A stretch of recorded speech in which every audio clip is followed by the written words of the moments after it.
Bonjour à tous. Aujourd'hui, nous parlerons de l'extension du musée par l'architecte Jean-Paul Philippon.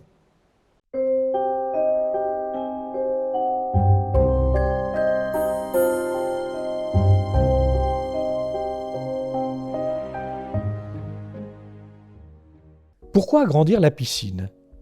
Depuis l'ouverture en 2001, le musée connaît une croissance exponentielle. Il reçoit chaque année près de 200 000 visiteurs, 2,5 fois plus que prévu initialement. Les ateliers de pratique artistique saturent sous le poids des demandes. Des milliers d'œuvres nouvelles, achetées, prêtées ou données, ont enrichi les collections. Le personnel forme une équipe d'environ 100 personnes.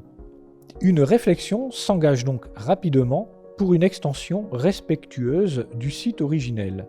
Le concours architectural, organisé en 2011, est remporté par Jean-Paul Philippon, architecte de la réhabilitation, qui achève alors l'extension du musée d'art et d'archéologie de Valence. Les travaux, débutés en automne 2016, se concentrent sur 3 points. La construction d'une nouvelle aile dans l'axe du bassin, consacrée à la sculpture moderne. Ses grands thèmes, matériaux et techniques.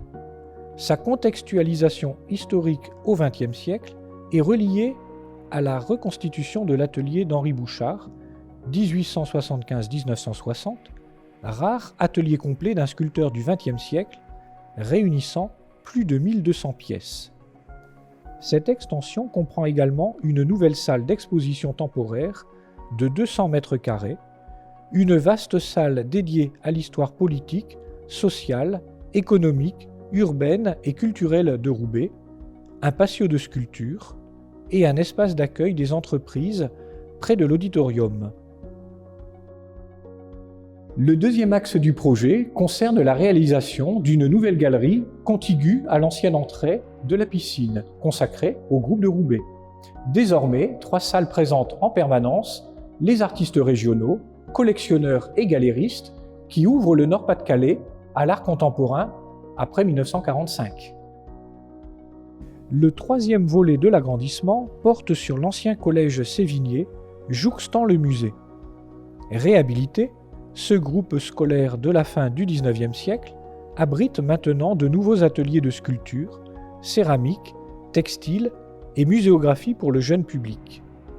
Enfin, Philippon ajoute de nouveaux bureaux, vestiaires et salles de repos pour le personnel et un espace pour les restaurateurs qui interviennent régulièrement sur les collections. Sans oublier le réaménagement du hall qui, pour améliorer l'accueil des visiteurs individuels et des groupes, dispose d'une nouvelle billetterie et d'un vestiaire neuf. Pour conclure, les extensions réalisées dans des matériaux comme le béton, le métal et le verre se démarquent volontairement de l'architecture art déco de la piscine, mais s'intègrent parfaitement au bâtiment art déco. Au total, plus de 2000 m² de surface d'exposition ont été ajoutés.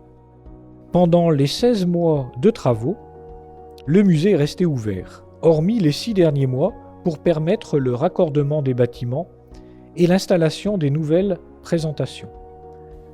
La réouverture de la piscine a eu lieu le 20 octobre 2018, soit 17 ans après l'ouverture. Un record pour un projet aussi ambitieux. Voilà, c'est fini pour cette première série, mais j'espère vous retrouver pour de nouveaux secrets de piscine.